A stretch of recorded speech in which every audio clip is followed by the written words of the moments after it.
ಏನು ಕಬ್ಬಿಗೆ ಪ್ರತಿ ಟನ್ಗೆ 3,500 ರೂಪಾಯಿ ಬೆಲೆಗೆ ಆಗ್ರಹಿಸಿ ಕಳೆದ 9 ದಿನಗಳಿಂದ ವಿಜಯಪುರ, ಬೆಳಗಾವಿ, ಬಾಗಲಕೋಟೆ ಸೇರಿದಂತೆ ರೈತರು ಒಂದು ಅಹೋರಾತ್ರಿ ಧರಣಿ ಮಾಡ್ತಾ ಇದ್ರು.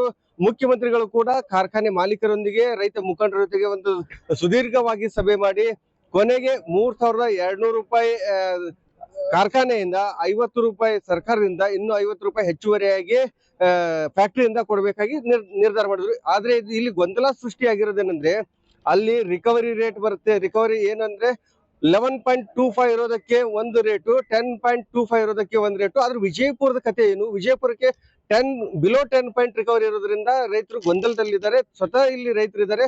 ಅವರ ಏನು ಮುಖ್ಯಮಂತ್ರಿಗಳ ಒಂದು ಹೇಳಿಕೆ ಸಂತುಷ್ಟಿ ತಂದಿದೆಯಾ ಅಥವಾ ತೃಪ್ತಿ ಇದೆಯಾ ಅಂತ ಅವರನ್ನ ಕೇಳೋಣ. ಸರ್, ಇವತ್ತಿನ ಮುಖ್ಯಮಂತ್ರಿಗಳು ಹೇಳಿದ್ದು ಏನು ಗೊಂದಲ ಇದೆಯಾ ಅಥವಾ ಸ್ಪಷ್ಟವಾಗಿದೆಯಾ? ಹೋರಾಟ ಮುಂದುವರಿತಾ ಅಥವಾ ಕೈ ಬಿಡ್ತೀರಾ? ಸರ್, ಇವತ್ತ ಸನ್ಮಾನ್ಯ ಮುಖ್ಯಮಂತ್ರಿಗಳು ಎಲ್ಲ ಸಕ್ಕರೆ ಕಾರ್ಖಾನೆ ಮಾಲೀಕರು ಹಾಗೂ ರೈತ ಮುಖಂಡರೊಂದಿಗೆ ಸಭೆ ಮಾಡ್ತಾರ. ಮತ್ತು ಇನ್ನು ಕೆಲವೊಂದು ಸಂದರ್ಭದಲ್ಲಿ ವರ್ಚುವಲ್ ಮೀಟಿಂಗ್ ಕೂಡ ಮಾಡಿದ್ರು. ಮಾಡಿ ಅಧಿಕೃತವಾಗಿ ಅವ್ರು ಏನ್ ಹೇಳಿದ್ರು, 10.25 ಮತ್ತು 11.25 ಎರಡೇ ಹೇಳಿದ್ರು. ಈ ವಿಜಯಪುರ ಜಿಲ್ಲೆಗೆ ಸಂಬಂಧಪಟ್ಟಂತೆ ನಮ್ಗೆ ಗೊಂದಲ ಸೃಷ್ಟಿಯಾಗಿತ್ತು. 10ಕ್ಕಿಂತ ಕಡಿಮೆ ಐತೆ ಅಂತೇಳಿ ಇಲಾಖೆಯವ್ರು ಹೇಳಕತ್ತಾರ. ಆದ್ರೆ ನಾವೇನ್ ಹೇಳಕತ್ತೀವಿ, 14-15 ಐತೆ ನಾವ್ ಹೇಳಕತ್ತೀವಿ. ಅದಕ್ಕೆ ಅಧಿಕೃತವಾಗಿ ಅದನ್ನ ಇನ್ನೊಮ್ಮೆ ತಪಾಸಣೆ ಆಗ್ಬೇಕು. ಮತ್ತೆ ಇನ್ನು 12ಕ್ಕಿಂತ ಮೇಲೆ ಇದ್ರೆ ಎಷ್ಟು ಕೊಡ್ತಾರ ಅನ್ನೋದು ಕೂಡ ಗೊಂದಲ ಐತಿ. ಈ ಕೂಡಲೇ ಮಾನ್ಯ ಮುಖ್ಯಮಂತ್ರಿಗಳು ಅಧಿಕೃತವಾಗಿ ತಮ್ಮ ಆದೇಶ ಪ್ರತಿಯೊಂದಿಗೆ ನಮ್ಗೆ ಕೊಡಬೇಕು. ಯಾವ ರೀತಿ ಎಷ್ಟೆಷ್ಟು ಪ್ರಮಾಣದ ಕೊಡ್ತೀರಿ ಅನ್ನೋದು ಕ್ಲಿಯರಿಟಿ ಆಯ್ತಂದ್ರೆ ನಾವು ಹೋರಾಟವನ್ನು ಹಿಂಪಡಿತೀವಿ. ಇಲ್ಲಾಂದ್ರೆ ನಾವು ಮುಂದುವರ್ಸ್ಕೊಂಡು ಹೋಗ್ತೀವಿ. ಇವತ್ತಿನ ಅಹೋರಾತ್ರಿ ನಾವು ಯಥಾ ಪ್ರಕಾರ ಮುಂದುವರ್ಸಾಕತ್ತೀವಿ. ನಾಳೆ ಸಾಯಂಕಾಲವಾಗಿ ಇದು ಕ್ಲಿಯರ್ ಆಗ್ಲಿಲ್ಲಪ್ಪ ಅಂತಂದ್ರೆ ನಾಡಿದ್ದು ನಾವೇನದ ರಾಷ್ಟ್ರೀಯ ಹೆದ್ದಾರಿ ಬಂದ್ ಮಾಡಿ ಹೋರಾಟ ಮಾಡ್ತೀವಿ ಅಂತ ಹೇಳಿ ಸರ್. ಈಗ ನಿಮ್ಗೆ ಇಲ್ಲಿ ವಿಜಯಪುರದಾಗ ಅಧಿಕಾರಿಗಳು ಬಂದಿದ್ರು, ಪೊಲೀಸ್ ಅಧಿಕಾರಿಗಳು ಬಂದಿದ್ರು, ಕಂದಾಯ ಅಧಿಕಾರಿಗಳು ಬಂದಿದ್ರು, ಆಹಾರ ಅಧಿಕಾರಿಗಳು ಬಂದಿದ್ರು. ಏನ್ ಹೇಳಿದ್ರು? ತಮ್ಮ ಬೇಡಿಕೆ ಏನು? ಅವ್ರು ಏನ್ ಮನವೊಲಿಕೆ ಮಾಡಕ ಪ್ರಯತ್ನ ಪಟ್ರು? ಅವರು ಈಗಾಗಲೇ ಸನ್ಮಾನ್ಯ ಸಿದ್ದರಾಮಯ್ಯ ಸಾಹೇಬರು ನಿಮ್ಗ ಪತ್ರಿಕಾಗೋಷ್ಠಿ ಮುಖಾಂತರ ಎಪ್ರಿಲ್ 50 ರೂಪಾಯಿ ಕೊಡ್ಬೇಕು ಹಾಗೂ ಸರ್ಕಾರ 50 ರೂಪಾಯಿ ಕೊಡ್ತೈತಿ ಅಂತ ಹೇಳಿ ಒಂದು ಹೇಳಿಕೆ ಕೊಟ್ಟರು. ಆಮೇಲೆ ಈಗಾಗಲೇ 11.25 ಏನ್ ಹೇಳಿದ್ರಲ್ಲ, ಅದ್ರಿಗೆ ಫ್ಯಾಕ್ಟ್ರಿ ಮಾಲೀಕರು ಒಂದು ಏನು 3,200 ಕೊಡ್ಬೇಕು, ಪ್ಲಸ್ ಇದೊಂದು 2,300 ಅಂತ ಹೇಳಿದ್ರು. ನಮ್ಮ ಬಿಜಾಪುರ ಜಿಲ್ಲೆಯಲ್ಲಿ ಹಿಂದಿನ ರಿಕವರಿ 9.9 ಇರೋದ್ರಿಂದ ಅದು ನಮಗೆ ಅನ್ವಯ ಆಗೋದಿಲ್ಲ. ಆಮೇಲೆ ನಾವೇನು ಅವ್ರಿಗೆ ಹೇಳಿದ್ವಿ, ಅಧಿಕೃತವಾಗಿ ಸರ್ಕಾರಗಳಿಗೂ ಕೂಡ ಮಾಲೀಕರು ಮತ್ತು ಸರ್ಕಾರ ಏನ್ 100 ರೂಪಾಯಿ ಕೊಡ್ತೈತೆ ಅಧಿಕೃತವಾಗಿ ತಗೊಂಡ್ಬರಬೇಕು. ಮತ್ತು ನಮ್ಮ ಬಿಜಾಪುರ ಜಿಲ್ಲೆಯಲ್ಲಿ ಈಗ ರಿಕವರಿಯಲ್ಲಿ ಮೋಸ ಆಗಿರೋದ್ರಿಂದ ಅದನ್ನ ನಮ್ಗೆ ಸರಿಪಡಿ. ಯಾಕಂದ್ರೆ ಇಲ್ಲೇ ನಮ್ಮ ಭೀಮಾ ಬೆಲ್ಟ್ ಕಬ್ಬ ಮಹಾರಾಷ್ಟ್ರ ಹೋಗ್ತೈತಿ. ಮಹಾರಾಷ್ಟ್ರದಲ್ಲಿ 3,401 ರೂಪಾಯಿ ಕೊಡ್ತಾರೆ. ಮತ್ತು ಅವ್ರು ರಿಕವರಿ ಕಡಿಮೆ ಇತ್ತಂದ್ರೆ ಅವ್ರು ಕೊಡಕ್ ಆಗ್ತಿರ್ಲಿಲ್ಲ. ಬಟ್ ಇಲ್ಲಿ ಯಾಕಾಗ್ತದೆ? ಅದಕ್ಕೆ ಅದು ಮೋಸ ಐತಿ.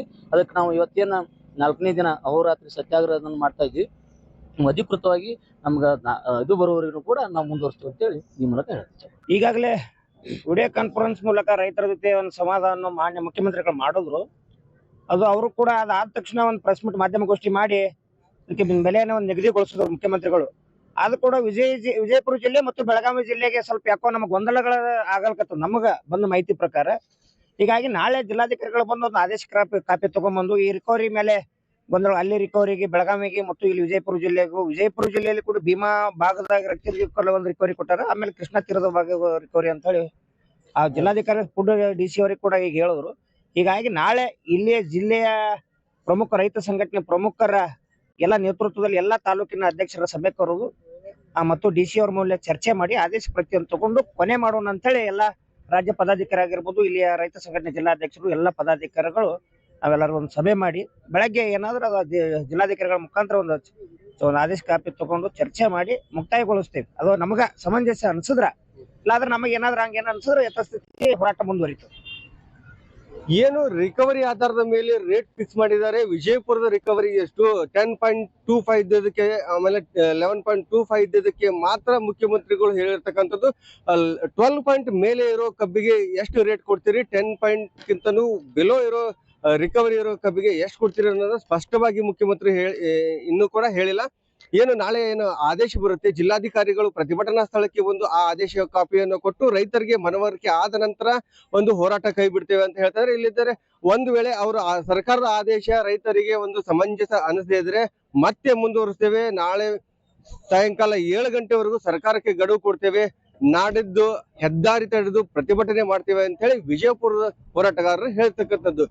ಈ ವಿಜಯಪುರದ ಹೋರಾಟ ನಾಳಿನ ಒಂದು ಆದೇಶದ ಪ್ರತಿ ಮೇಲೆ ನಿಂತಿದೆ ಅಂತ ಹೇಳ್ಬೋದು. ಯಾವ ರೀತಿ ಸರ್ಕಾರ ರೈತರಿಗೆ ಅನುಕೂಲ ಆಗುತ್ತಾ ಅಥವಾ ರೈತರ ಅದಕ್ಕೆ ಒಪ್ಪೋದಿಲ್ವಾ ಅನ್ನೋದನ್ನ ನಾಳೆವರೆಗೂ ಕಾದ್ ನೋಡ್ಬೇಕಿದೆ. ಸುನಿಲ್ ಗೌಡೇರವರ್, ರಿಪಬ್ಲಿಕ್ ಕನ್ನಡ, ವಿಜಯಪುರ. ಏನು ಕಬ್ಬಿಗೆ ಪ್ರತಿ ಟನ್ಗೆ 3500 ರೂಪಾಯಿ ಬೆಲೆಗೆ ಆಗ್ರಹಿಸಿ ಕಳೆದ 9 ದಿನಗಳಿಂದ ವಿಜಯಪುರ, ಬೆಳಗಾವಿ, ಬಾಗಲಕೋಟೆ ಸೇರಿದಂತೆ ರೈತರು ಒಂದು ಅಹೋರಾತ್ರಿ ಧರಣಿ ಮಾಡ್ತಾ ಇದ್ರು.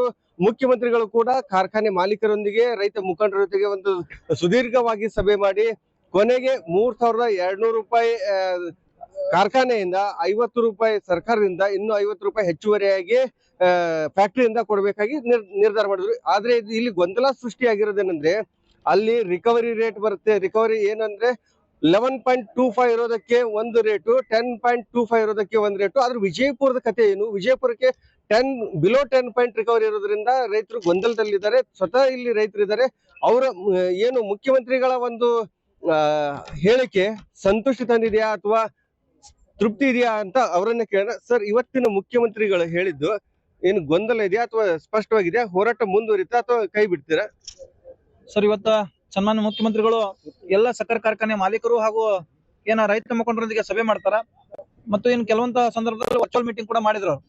ಮಾಡಿ ಅಧಿಕೃತವಾಗಿ ಅವ್ರು ಏನ್ ಹೇಳಿದ್ರು, 10.25 ಮತ್ತು 11.25 ಎರಡೇ ಹೇಳಿದ್ರು. ಈ ವಿಜಯಪುರ ಜಿಲ್ಲೆಗೆ ಸಂಬಂಧಪಟ್ಟಂತೆ ನಮ್ಗೆ ಗೊಂದಲ ಸೃಷ್ಟಿಯಾಗಿತ್ತು. 10ಕ್ಕಿಂತ ಕಡಿಮೆ ಐತೆ ಅಂತೇಳಿ ಇಲಾಖೆಯವ್ರು ಹೇಳಕತ್ತಾರ. ಆದ್ರೆ ನಾವೇನ್ ಹೇಳಕತ್ತೀವಿ 14-15 ಐತೆ ನಾವ್ ಹೇಳಕತ್ತೀವಿ. ಅದಕ್ಕೆ ಅಧಿಕೃತವಾಗಿ ಅದನ್ನ ಇನ್ನೊಮ್ಮೆ ತಪಾಸಣೆ ಆಗ್ಬೇಕು. ಮತ್ತೆ ಇನ್ನು 12ಕ್ಕಿಂತ ಮೇಲೆ ಇದ್ರೆ ಎಷ್ಟು ಕೊಡ್ತಾರ ಅನ್ನೋದು ಕೂಡ ಗೊಂದಲ ಐತಿ. ಈ ಕೂಡಲೇ ಮಾನ್ಯ ಮುಖ್ಯಮಂತ್ರಿಗಳು ಅಧಿಕೃತವಾಗಿ ತಮ್ಮ ಆದೇಶ ಪ್ರತಿಯೊಂದಿಗೆ ನಮ್ಗೆ ಕೊಡಬೇಕು. ಯಾವ ರೀತಿ ಎಷ್ಟೆಷ್ಟು ಪ್ರಮಾಣದ ಕೊಡ್ತೀರಿ ಅನ್ನೋದು ಕ್ಲಿಯರಿಟಿ ಆಯ್ತಂದ್ರೆ ನಾವು ಹೋರಾಟವನ್ನು ಹಿಂಪಡಿತೀವಿ. ಇಲ್ಲಾಂದ್ರೆ ನಾವು ಮುಂದುವರ್ಸ್ಕೊಂಡು ಹೋಗ್ತೀವಿ. ಇವತ್ತಿನ ಅಹೋರಾತ್ರಿ ನಾವು ಯಥಾ ಪ್ರಕಾರ ಮುಂದುವರ್ಸಾಕತ್ತೀವಿ. ನಾಳೆ ಸಾಯಂಕಾಲವಾಗಿ ಇದು ಕ್ಲಿಯರ್ ಆಗ್ಲಿಲ್ಲಪ್ಪ ಅಂತಂದ್ರೆ ನಾಡಿದ್ದು ನಾವೇನದ ರಾಷ್ಟ್ರೀಯ ಹೆದ್ದಾರಿ ಬಂದ್ ಮಾಡಿ ಹೋರಾಟ ಮಾಡ್ತೀವಿ ಅಂತ ಹೇಳಿ ಸಂದರ್ಭ. ಸರ್, ಈಗ ನಿಮ್ಗೆ ಇಲ್ಲಿ ವಿಜಯಪುರದಾಗ ಅಧಿಕಾರಿಗಳು ಬಂದಿದ್ರು, ಪೊಲೀಸ್ ಅಧಿಕಾರಿಗಳು ಬಂದಿದ್ರು, ಕಂದಾಯ ಅಧಿಕಾರಿಗಳು ಬಂದಿದ್ರು, ಆಹಾರ ಅಧಿಕಾರಿಗಳು ಬಂದಿದ್ರು. ಏನ್ ಹೇಳಿದ್ರು? ತಮ್ಮ ಬೇಡಿಕೆ ಏನು? ಅವ್ರು ಏನ್ ಮನವೊಲಿಕೆ ಮಾಡಕ್ ಪ್ರಯತ್ನ ಪಟ್ರು? ಅವರು ಈಗಾಗಲೇ ಸನ್ಮಾನ್ಯ ಸಿದ್ದರಾಮಯ್ಯ ಸಾಹೇಬರು ನಿಮ್ಗ ಪತ್ರಿಕಾಗೋಷ್ಠಿ ಮುಖಾಂತರ ಎಪ್ರಿಲ್ 50 ರೂಪಾಯಿ ಕೊಡ್ಬೇಕು ಹಾಗೂ ಸರ್ಕಾರ 50 ರೂಪಾಯಿ ಕೊಡ್ತೈತಿ ಅಂತ ಹೇಳಿ ಒಂದು ಹೇಳಿಕೆ ಕೊಟ್ರು. ಆಮೇಲೆ ಈಗಾಗಲೇ 11.25 ಏನ್ ಹೇಳಿದ್ರಲ್ಲ, ಅದ್ರಿಗೆ ಫ್ಯಾಕ್ಟ್ರಿ ಮಾಲೀಕರು ಒಂದು ಏನು 3200 ಕೊಡ್ಬೇಕು, ಪ್ಲಸ್ ಇದೊಂದು 2300 ಅಂತ ಹೇಳಿದ್ರು. ನಮ್ಮ ಬಿಜಾಪುರ ಜಿಲ್ಲೆಯಲ್ಲಿ ಹಿಂದಿನ ರಿಕವರಿ 9.9 ಇರೋದ್ರಿಂದ ಅದು ನಮಗೆ ಅನ್ವಯ ಆಗೋದಿಲ್ಲ. ಆಮೇಲೆ ನಾವೇನು ಅವ್ರಿಗೆ ಹೇಳಿದ್ವಿ, ಅಧಿಕೃತವಾಗಿ ಸರ್ಕಾರಗಳಿಗೂ ಕೂಡ ಮಾಲೀಕರು ಮತ್ತು ಸರ್ಕಾರ ಏನ್ 100 ರೂಪಾಯಿ ಕೊಡ್ತೈತೆ ಅಧಿಕೃತವಾಗಿ ತಗೊಂಡ್ಬರಬೇಕು. ಮತ್ತು ನಮ್ಮ ಬಿಜಾಪುರ ಜಿಲ್ಲೆಯಲ್ಲಿ ಈಗ ರಿಕವರಿಯಲ್ಲಿ ಮೋಸ ಆಗಿರೋದ್ರಿಂದ ಅದನ್ನ ನಮ್ಗೆ ಸರಿಪಡಿ. ಯಾಕಂದ್ರೆ ಇಲ್ಲೇ ನಮ್ಮ ಭೀಮಾ ಬೆಲ್ಟ್ ಕಬ್ಬ ಮಹಾರಾಷ್ಟ್ರ ಹೋಗ್ತೈತಿ. ಮಹಾರಾಷ್ಟ್ರದಲ್ಲಿ 3401 ರೂಪಾಯಿ ಕೊಡ್ತಾರೆ. ಮತ್ತೆ ಅವ್ರು ರಿಕವರಿ ಕಡಿಮೆ ಇತ್ತಂದ್ರೆ ಅವ್ರು ಕೊಡಕ್ ಆಗ್ತಿರ್ಲಿಲ್ಲ. ಬಟ್ ಇಲ್ಲಿ ಯಾಕಾಗ್ತದೆ? ಅದಕ್ಕೆ ಅದು ಮೋಸ ಐತಿ. ಅದಕ್ಕೆ ನಾವು ಇವತ್ತೇನ 4ನೇ ದಿನ ಅಹೋರಾತ್ರಿ ಸತ್ಯಾಗ್ರಹ ಮಾಡ್ತಾ ಇದ್ವಿ. ಅಧಿಕೃತವಾಗಿ ನಮ್ಗೆ ಇದು ಬರುವವರೆಗೂ ಕೂಡ ನಾವು ಮುಂದುವರಿಸ್ತೀವಿ ಅಂತೇಳಿ ಈ ಮೂಲಕ ಹೇಳ್ತೀವಿ. ಈಗಾಗಲೇ ವಿಡಿಯೋ ಕಾನ್ಫರೆನ್ಸ್ ಮೂಲಕ ರೈತರ ಜೊತೆ ಒಂದು ಸಂವಾದವನ್ನು ಮಾನ್ಯ ಮುಖ್ಯಮಂತ್ರಿಗಳು ಮಾಡಿದ್ರು. ಅದು ಅವರು ಕೂಡ ಅದಾದ ತಕ್ಷಣ ಒಂದು ಪ್ರೆಸ್ ಮೀಟ್ ಮಾಧ್ಯಮಗೋಷ್ಠಿ ಮಾಡಿ ಅದಕ್ಕೆ ಬೆಲೆಯನ್ನು ಒಂದು ನಿಗದಿಗೊಳಿಸಿದ್ರು ಮುಖ್ಯಮಂತ್ರಿಗಳು. ಅದು ಕೂಡ ವಿಜಯಪುರ ಜಿಲ್ಲೆ ಮತ್ತು ಬೆಳಗಾವಿ ಜಿಲ್ಲೆಗೆ ಸ್ವಲ್ಪ ಯಾಕೋ ನಮಗೆ ಗೊಂದಲಗಳ ಆಗಲ್ಕತ್ತ ನಮಗ ಬಂದ ಮಾಹಿತಿ ಪ್ರಕಾರ. ಹೀಗಾಗಿ ನಾಳೆ ಜಿಲ್ಲಾಧಿಕಾರಿಗಳು ಬಂದು ಒಂದು ಆದೇಶ ಕಾಪಿ ತಗೊಂಡ್ಬಂದು ಈ ರಿಕವರಿ ಮೇಲೆ ಗೊಂದಲ, ಅಲ್ಲಿ ರಿಕವರಿಗೆ ಬೆಳಗಾವಿಗೆ ಮತ್ತು ಇಲ್ಲಿ ವಿಜಯಪುರ ಜಿಲ್ಲೆಯಲ್ಲಿ ಕೂಡ ಭೀಮಾ ಭಾಗದಾಗ ಒಂದು ರಿಕವರಿ ಕೊಟ್ಟಾರ. ಆಮೇಲೆ ಕೃಷ್ಣಾ ತೀರದ ಭಾಗ ರಿಕವರಿ ಅಂತ ಹೇಳಿ ಆ ಜಿಲ್ಲಾಧಿಕಾರಿ ಫುಡ್ DC ಅವರಿಗೆ ಕೂಡ ಈಗ ಹೇಳಿದ್ರು. ಹೀಗಾಗಿ ನಾಳೆ ಇಲ್ಲಿಯ ಜಿಲ್ಲೆಯ ಪ್ರಮುಖ ರೈತ ಸಂಘಟನೆ ಪ್ರಮುಖರ ಎಲ್ಲ ನೇತೃತ್ವದಲ್ಲಿ ಎಲ್ಲ ತಾಲೂಕಿನ ಅಧ್ಯಕ್ಷರ ಸಭೆ ಕರೆದು ಮತ್ತು DC ಅವ್ರ ಮೂಲಕ ಚರ್ಚೆ ಮಾಡಿ ಆದೇಶ ಪ್ರತಿಯನ್ನು ತಗೊಂಡು ಕೊನೆ ಮಾಡೋಣ ಅಂತೇಳಿ ಎಲ್ಲ ರಾಜ್ಯ ಪದಾಧಿಕಾರಿ ಆಗಿರ್ಬೋದು, ಇಲ್ಲಿಯ ರೈತ ಸಂಘಟನೆ ಜಿಲ್ಲಾಧ್ಯಕ್ಷರು ಎಲ್ಲ ಪದಾಧಿಕಾರಿಗಳು ನಾವೆಲ್ಲರೂ ಒಂದು ಸಭೆ ಮಾಡಿ ಬೆಳಗ್ಗೆ ಏನಾದ್ರೂ ಜಿಲ್ಲಾಧಿಕಾರಿಗಳ ಮುಖಾಂತರ ಒಂದು ಆದೇಶ ಕಾಪಿ ತಗೊಂಡು ಚರ್ಚೆ ಮಾಡಿ ಮುಕ್ತಾಯಗೊಳಿಸ್ತೇವೆ. ಅದು ನಮಗ ಸಮಂಜಸ ಅನ್ಸಿದ್ರ, ಇಲ್ಲಾಂದ್ರೆ ನಮಗೆ ಏನಾದ್ರೂ ಹಂಗೇನ ಅನ್ಸಿದ್ರೆ ಯಥಾಸ್ಥಿತಿ ಹೋರಾಟ ಮುಂದುವರಿತು. ಏನು ರಿಕವರಿ ಆಧಾರದ ಮೇಲೆ ರೇಟ್ ಫಿಕ್ಸ್ ಮಾಡಿದ್ದಾರೆ. ವಿಜಯಪುರದ ರಿಕವರಿ ಎಷ್ಟು 10.25 ಇದ್ದದಕ್ಕೆ, ಆಮೇಲೆ 11.25 ಇದ್ದದಕ್ಕೆ ಮಾತ್ರ ಮುಖ್ಯಮಂತ್ರಿಗಳು ಹೇಳಿರ್ತಕ್ಕಂಥದ್ದು. 12 ಪಾಯಿಂಟ್ ಮೇಲೆ ಇರೋ ಕಬ್ಬಿಗೆ ಎಷ್ಟು ರೇಟ್ ಕೊಡ್ತೀರಿ, 10 ಪಾಯಿಂಟ್ಗಿಂತನೂ ಬಿಲೋ ಇರೋ ರಿಕವರಿ ಇರೋ ಕಬ್ಬಿಗೆ ಎಷ್ಟು ಕೊಡ್ತೀರಿ ಅನ್ನೋದು ಸ್ಪಷ್ಟವಾಗಿ ಮುಖ್ಯಮಂತ್ರಿ ಇನ್ನೂ ಕೂಡ ಹೇಳಿಲ್ಲ. ಏನು ನಾಳೆ ಏನು ಆದೇಶ ಬರುತ್ತೆ, ಜಿಲ್ಲಾಧಿಕಾರಿಗಳು ಪ್ರತಿಭಟನಾ ಸ್ಥಳಕ್ಕೆ ಒಂದು ಆ ಆದೇಶ ಕಾಪಿಯನ್ನು ಕೊಟ್ಟು ರೈತರಿಗೆ ಮನವರಿಕೆ ಆದ ನಂತರ ಒಂದು ಹೋರಾಟ ಕೈ ಬಿಡ್ತೇವೆ ಅಂತ ಹೇಳ್ತಾರೆ. ಇಲ್ಲಿದ್ದರೆ ಒಂದು ವೇಳೆ ಅವರು ಸರ್ಕಾರದ ಆದೇಶ ರೈತರಿಗೆ ಒಂದು ಸಮಂಜಸ ಅನಿಸದೇ ಇದ್ರೆ ಮತ್ತೆ ಮುಂದುವರಿಸ್ತೇವೆ. ನಾಳೆ ಸಾಯಂಕಾಲ 7 ಗಂಟೆವರೆಗೂ ಸರ್ಕಾರಕ್ಕೆ ಗಡುವು ಕೊಡ್ತೇವೆ. ನಾಡಿದ್ದು ಹೆದ್ದಾರಿ ತಡೆದು ಪ್ರತಿಭಟನೆ ಮಾಡ್ತೇವೆ ಅಂತ ಹೇಳಿ ವಿಜಯಪುರದ ಹೋರಾಟಗಾರರು ಹೇಳ್ತಕ್ಕಂಥದ್ದು. ಈ ವಿಜಯಪುರದ ಹೋರಾಟ ನಾಳಿನ ಒಂದು ಆದೇಶದ ಪ್ರತಿ ಮೇಲೆ ನಿಂತಿದೆ ಅಂತ ಹೇಳ್ಬೋದು. ಯಾವ ರೀತಿ ಸರ್ಕಾರ ರೈತರಿಗೆ ಅನುಕೂಲ ಆಗುತ್ತಾ ಅಥವಾ ರೈತರ ಅದಕ್ಕೆ ಒಪ್ಪೋದಿಲ್ವಾ ಅನ್ನೋದನ್ನ ನಾಳೆವರೆಗೂ ಕಾದ್ ನೋಡ್ಬೇಕಿದೆ.